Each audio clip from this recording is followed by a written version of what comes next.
Hello, everybody. It's 4:30 a.m. Central Time on the 14th of November, 2022. It's Monday morning here in the United States, and I hope you're doing well. I'm up late doing an update here for you. Going to get a display capture turned on so you can see what I see. We have some big developments again on top of what's already been going on over the past few days, enough to warrant me to do another update. I have to warn people in Japan on top of the West Pacific about what just happened. So, in the past 12 hours, two different earthquakes struck, both pretty much the exact same size, and both down below the West Pacific, both 6.1s. But you can see one is all the way down here by New Zealand, the other is 8,000, 9,000 miles, linear 9,000 miles, more like 15,000 miles or 12,000 miles if we go around the bends of the plate up off the coast of Honshu, Japan. This came in at 6.4, was downgraded to 5.9, brought back up to 6.1, and this fulfills the forecast for the coast of Japan. I had warned right here. They had it listed and still do have it listed as coast of Honshu, even though it's just south of Tokyo. Now this location, I'll bring you over to the USGS plate boundary map. Here, hold on, let me minus this out a little bit. Over here on the west side of the Pacific, here's our H-shape plate boundary. And I had a warning going right here, just to the north, and trying to cover 200 miles of an area for a warning. And our deep earthquake struck down below this location, far down below. Again, several hundred kilometers down below, 357 in this case, down below the plates. Now, this diamond-shaped plate on the north side, down below it, there's, I want you to imagine, a leverage that's coming up on the underside. I'm going to turn on our dome feature or our shell feature, see how it reaches out in all directions, out and away from the deep earthquake. Notice the shell of the dome goes out up here to Kamchatka, right into the Hawaiian island chain where it meets up with the Aleutians. We also go out here all the way to Tamu Massif, out in the middle of the Pacific. We go down to the south side of the diamond-shaped plate boundary, and we go over into central China over here, right next to the Himalayan range, back up across into Russia. Okay, now we watch, think of this like a bubble now coming up on the underside of this, spreading out all the way underneath it. Now next to the deep quake, and on the red lines following out away from the deep quake, we look for a shallower, larger earthquake. Just next to this one on its own, if it was just on its own, we have another one down here. And we have several more. Look at what has happened over the past few days. A deep 7 struck yesterday. Deep 6s all the way across, right next to the 7. Look how many there are. So something is going on down below the whole Pacific as I'm talking now over the past few days, going forward over the next few. Something is spreading down below the Pacific, down below the plate.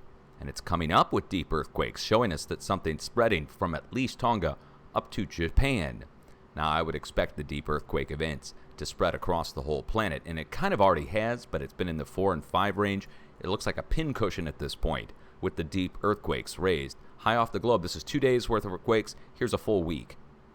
And if you look at the full week, obviously there's one marked in red over here to the west. We don't have very many deep earthquakes heading out of the Pacific yet, but we should.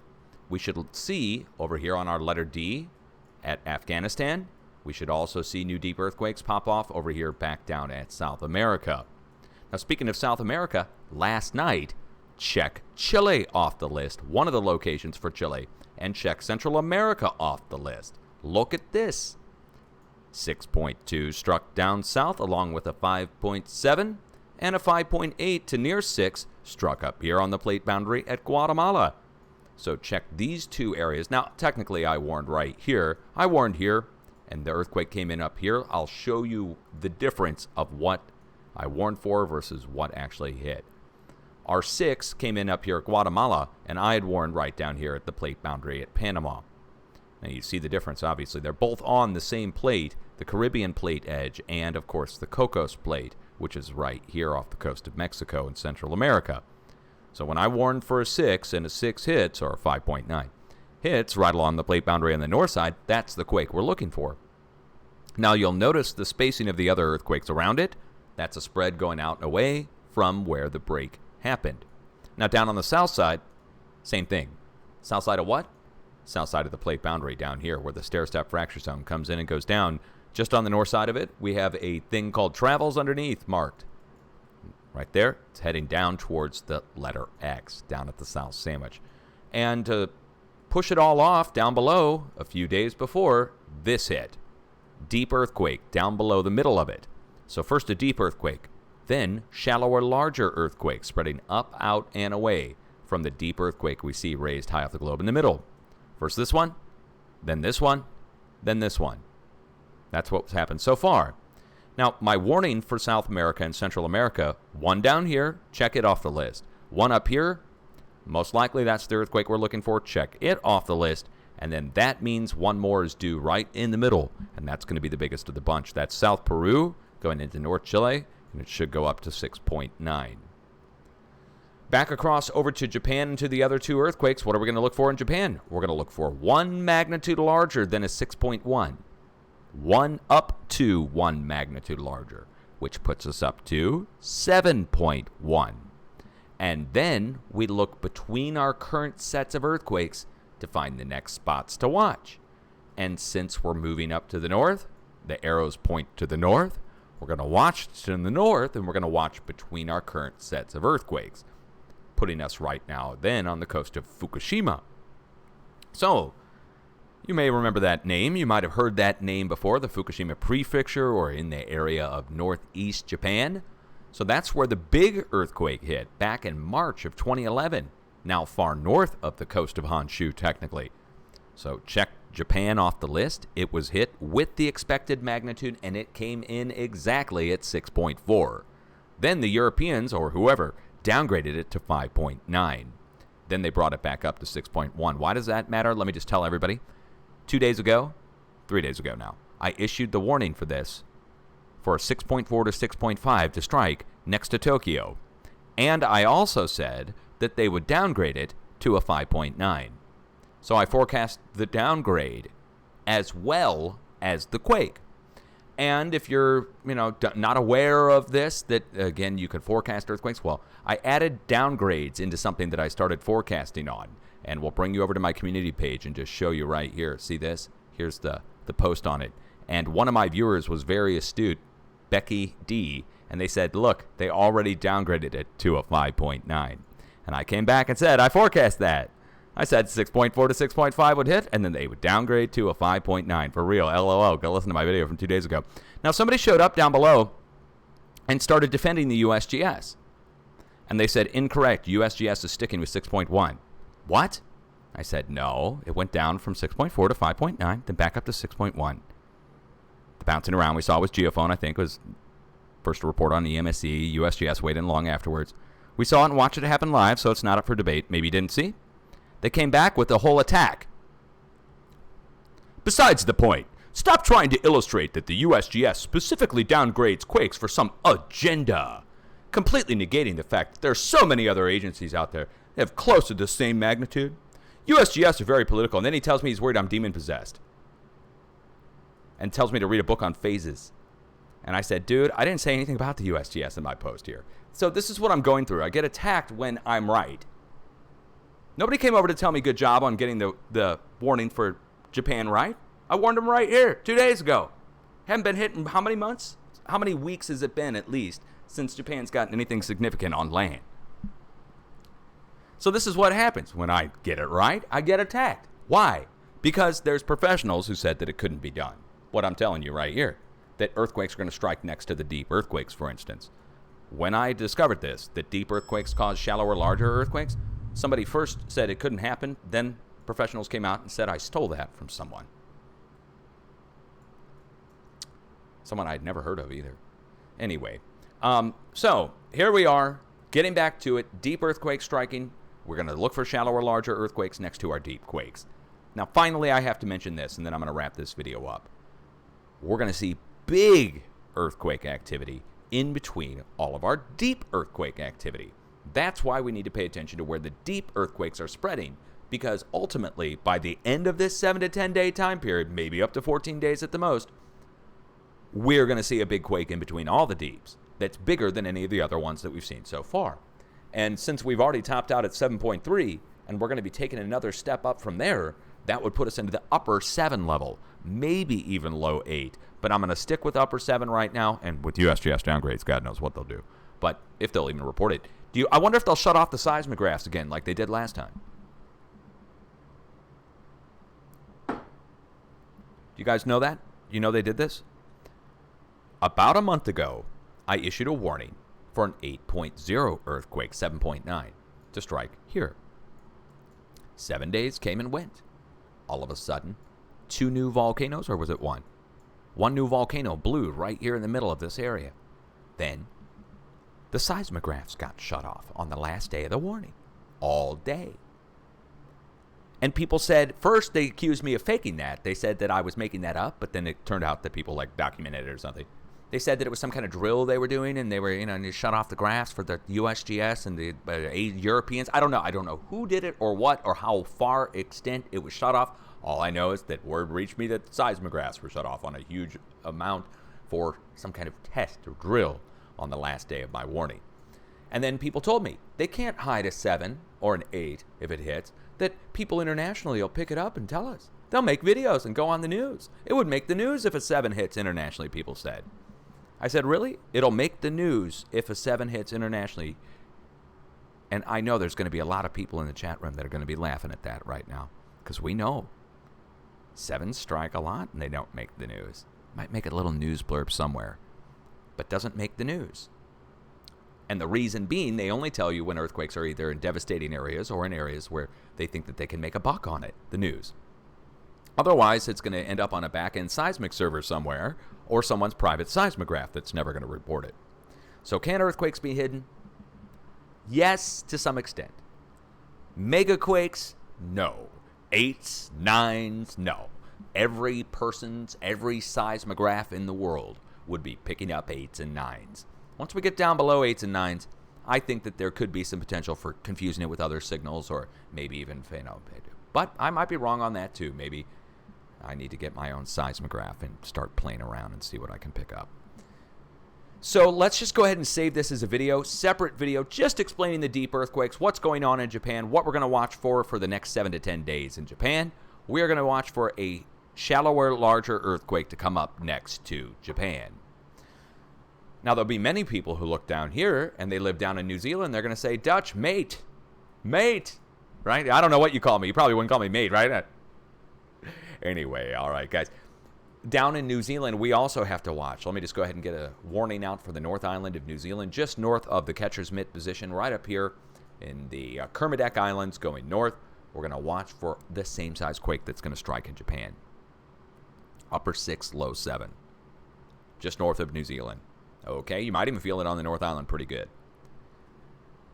Let me show you on the plate boundary really quick where we're going to watch, just so you can understand down in New Zealand and where we're going to watch up in Japan one more time. So, where do we go first? Japan. Deep earthquake down below Japan, here. Big dome or bubble of pressure coming up underneath. We watch next to it for a shallower, larger earthquake up to a magnitude larger. Pretty simple, right? Now, down here to the south, same thing applies. Big, deep earthquake coming up down below here, but there's more. There's more. There's been the multiple 7s. We have the global warning going for everywhere around worldwide warning going around the whole planet, and that's for the other spots and the other deep 7s. This one's further just a little bit to the south, which means most likely coming up right next to it. Now, 1 magnitude larger quake. 1 magnitude larger than what, though, is the real question. If we go 1 magnitude larger than this, it takes us up to 7.1. But if we go 1 magnitude larger than the deep 7 that hit yesterday, that takes us up to 8. So we are playing around with fire when it comes to a big earthquake. The only saving grace on this is that the deep earthquakes have spread across, what would you call that, almost half the planet. If the deep earthquakes continue to spread, I suppose that's good because it's a sign that it's not just focused in one area. If we were just focused here, I would have huge warnings and alerts going for the people in New Zealand and so forth right around just this. But because the spread is going on, we have multiple spots that we have to watch, and we have to watch between the sets of deep earthquakes. Let's do that and then get out of here. So deep earthquakes, check it out. Look where they are, the big ones. Now, if we go down to 4s, you're going to see some raised in between. But if we look just between our deep quakes, we go around the bends of the plate, back down to Tonga. What's the halfway point between up here in Japan and going all the way down to Tonga if we go around the bends of the plate? You can eyeball it. I would put the halfway point somewhere right down in here in western Papua New Guinea going into Indonesia. So, looks like we're going to get a series of shallower, larger earthquakes next to the deeps, and then in between them, a huge earthquake that would be striking. That's what it's looking like right now. Now, if this spreads, the deep earthquakes, over to Afghanistan, for instance, we see a deep 5 or a deep 6 over there. That'll shift the area slightly to the west and still keep it in Indonesia, but put it down at Java, going to Sumatra, instead of the S-shaped plate boundary where it meets here. Do you see? Again, if we add on more deeps, and if we get more deeps even going over to Europe, if deep earthquakes, rare deep earthquakes spread over to Europe, that'll even further shift it to the west and bring it more like up into western Sumatra going into China. So the more spread we get on this, the bigger the area will divide it in half, and that's the halfway point between however big the spread is. Okay, so I got a lot on my table for the next, on my plate or whatever you want to say, for the next several days. I'm going to be covering this for the next several days. And I said I was going to get out of here. I can't. Look, we got a rare earthquake down in Louisiana, south of me, down at the south part of the United States on the southern edge of the North American Craton. This is going to be the only earthquake of the bunch that I really cover in the United States. It's called Moringsport, Louisiana. Now, guess what's at the location? Drill points. Drill points are at the location. And we're on the south edge of the Craton. Wait, is the Craton diagram even on the screen? Good. Okay. South edge of the Craton. Do you want to see the oil pumping operations? I already posted screenshots of them over on my YouTube community page. But a picture speaks 1,000 words for viewers who live in the United States, and I'll explain where this came from in a second, too. So here's our earthquake epicenter, and right next to it, there's nothing. Little pad where an old oil well used to be, but a new one has been placed. Well, no, I shouldn't call it new. Look at it. It's all rusted and nasty. But you can see the shadow of the jack of the pump on the ground there. That's just the nearest one. They go down the roads there. Is there another one here? Or is that one? Okay, here's an old oil well that's been just, they took it away, obviously. But they're all over the place. Going down through the woods, you see them. Okay, they're just old pads and new ones. So old and new. And the newer ones have younger looking tanks on them but it's fracking. We're doing fracking down here. And you see how many there are? Oil wells, I mean. Every one of these little things on the ground is a different oil well. So the little squares on the ground are little oil wells. Here's a town to show you what a town looks like. And then all around it are all the oil wells. Or gas. So the earthquake striking there. But look, here's the Craton edge. We go up and across, up through the New Madrid seismic zone. The central New Madrid has been breaking apart for the last several days as a flow has been coming across the plate. And just looking at it here, you should be able to see it. The flow, the threes, going across the plate. The ones in pink are from the last couple days. So in the last few days, the edge of the North American Craton has lit up with rare 3.0 level activity down south and at the New Madrid as a big push is coming across. And where's the big push coming from? Well, first of all, look on the Craton diagram. Look, see the big black arrows coming up? See the earthquakes in pink? They struck first. Look, 3.5, 3.5, and a 3.0. Coming in first. Coming in hot. And then going down across the edge of the Craton, bending back up into Louisiana and the New Madrid seismic zone. And they're all about the same size. They are literally within a hair of a point of each other. 3.3, 3.5, 3.1. And it goes 3.5, down to 3.3, down to 3.1, and 3. It's not that much loss of energy to go that far. Think about it. Going from 3.5s down to 3s. Now, professionals, are you listening? Any professional here, please listen to me. It's not that these 3.5s are somehow causing this 3.3 and 3.0 down in Louisiana. It's that the 3.5s and the 3.3 and the 3.0 are all caused by a wave of some kind. A very low frequency wave, like a standing wave in a tank. And it's spreading out across, following the edge of the craton, like a tank or a waveguide. And it's dropping off almost the same size quakes all the way along the way. It's maintaining momentum across the plate instead of losing it, like you'd think. What is that, the inverse square, square inverse? I don't know. Inverse square, let's just call it inverse square. It's probably square inverse. Ha, that'd be funny, right? I'm getting it backwards? Nerd joke. Yeah, square inverse got it backwards, Dutch. Oh, I mean inverse square, dude. Anyway, loss of energy going across something. That's really what it is. You shout, and as your voice spreads out, it dissipates. That's inverse square, square inverse, whatever. So the same thing goes for earthquakes. As an earthquake strikes, it spreads out, and the further away you are from an earthquake, the less you feel it, right? It gets absorbed by the environment. Second law of thermodynamics. Getting absorption. Energy dissipates across a distance. Decay, entropy. Well, so how can we get a 3.5 up in the northwest? A 3.3 to 3.5 if you add in all the smaller quakes down in Texas. And then just a hair of a point less, thousands of miles over to the east. That's not that much loss.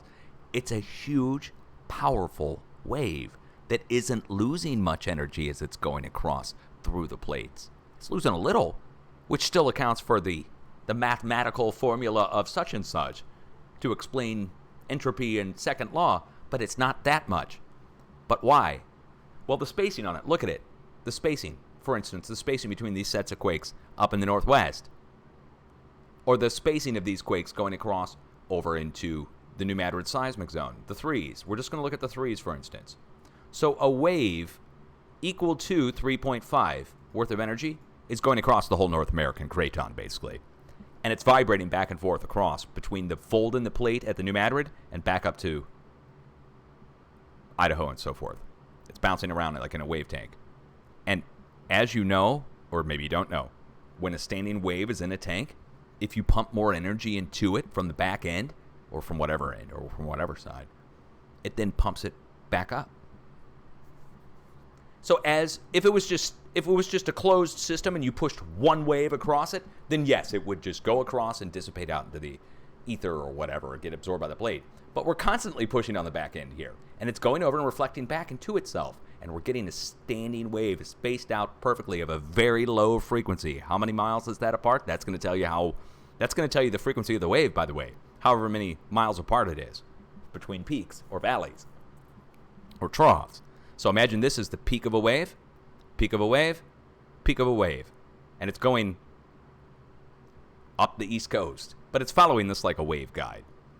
So now that you understand, and the same thing's going on the West Coast, check it out, coming in off the West Coast, it's a wave of threes coming in, and the spacing is perfect on the waves. And we could take the twos, and all the twos do is fill in the middle points between the ones, like smaller ripples in between bigger waves.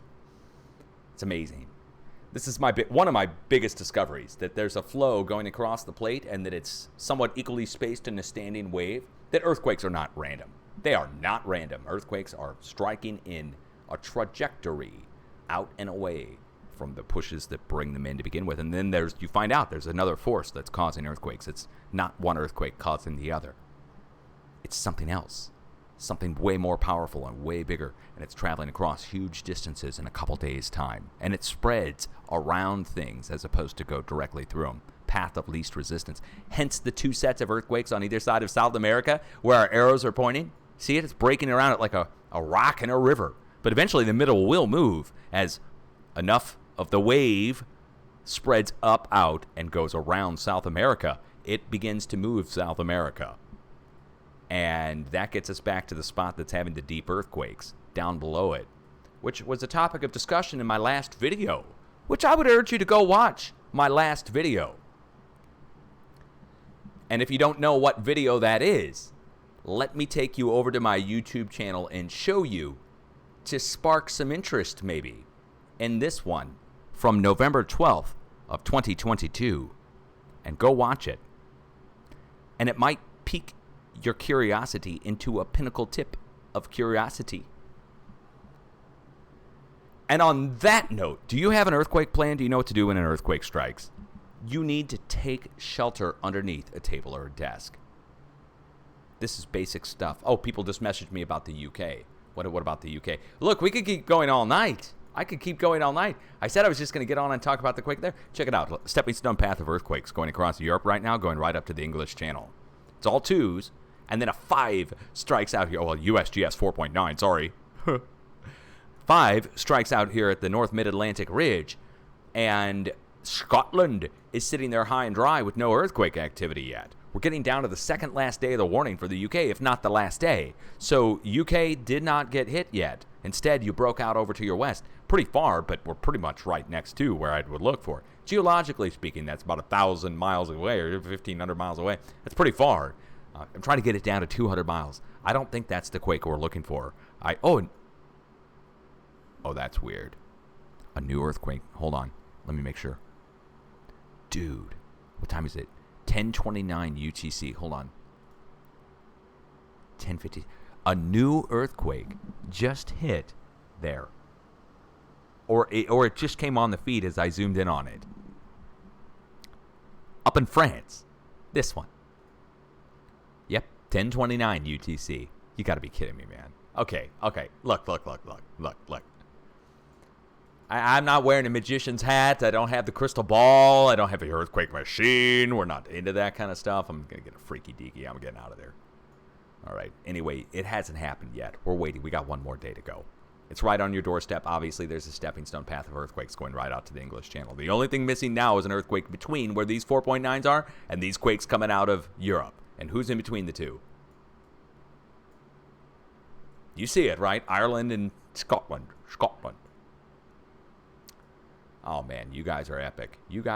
Okay, well, if anything else happens, I will jump back on. I'm going to urge you to have an earthquake plan. But more important than the earthquake plan, most people are going to probably go underneath a door frame or something, even though you're not supposed to, right? But the emergency kit, do you have that taken care of?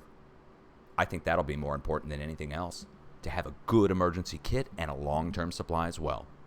Long-term supply you can't carry with you, so got to make sure that's taken care of. But other than that, the emergency kit. Change of clothes, set of shoes, flashlight, batteries, food and water.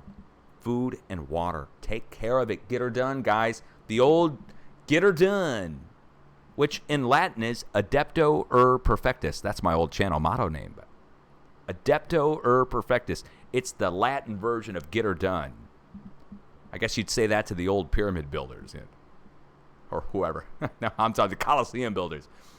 Adepto Perfectus. Or do you think they had a country accent back then, in Roman times? Like somebody would be like, Adepto Perfectus. Get her done. They go, whoopsh, whoopsh. They got a whip. Okay, I get your attention. Get her done, guys. Make sure that you have an emergency kit and it has the basics in it. Also, medicines. You need to have medicine if you're an adult. Also, make sure to make for the kids to make sure to have like some things that could distract children. Think of the elderly. Think of disabled people. You might want to just have a little extra kit you put together that just takes care of Joe Schmo who might come wandering by and want something from you. And they take it if you don't have it. So maybe just have like an extra bag that you can toss at them and be like, dude, it's stocked full of food and everything. Take it and go, man. Get out of here. And you have a giveaway bag full of, you have a bunch of like Halloween candy. You could have a whole bunch of little mini bug out bags you give to the strangers when they come by so they don't rob you. It's not a bad idea, actually.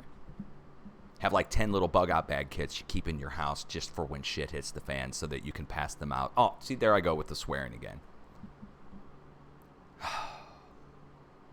It's not a bad idea, though, if you can afford it.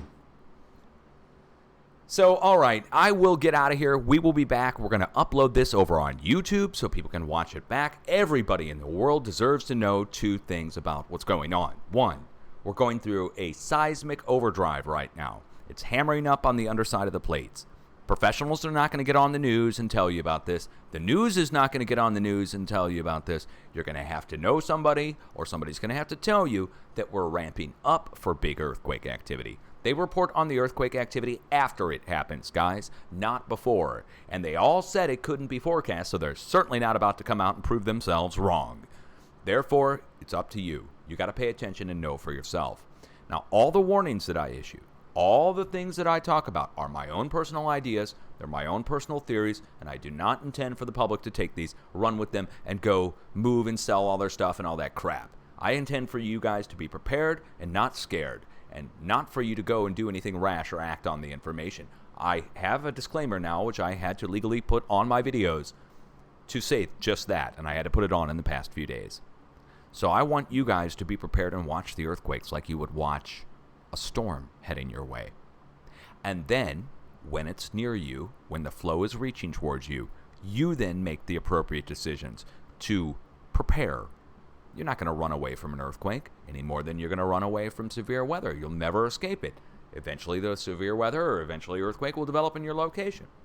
So instead of being scared and running away from those things, I would encourage everybody to go about your daily lives and have a plan and be prepared, have an emergency kit, and that's all you can do, just like with the weather. 5:01 a.m. Let's get her done and save it over on YouTube. Peace out.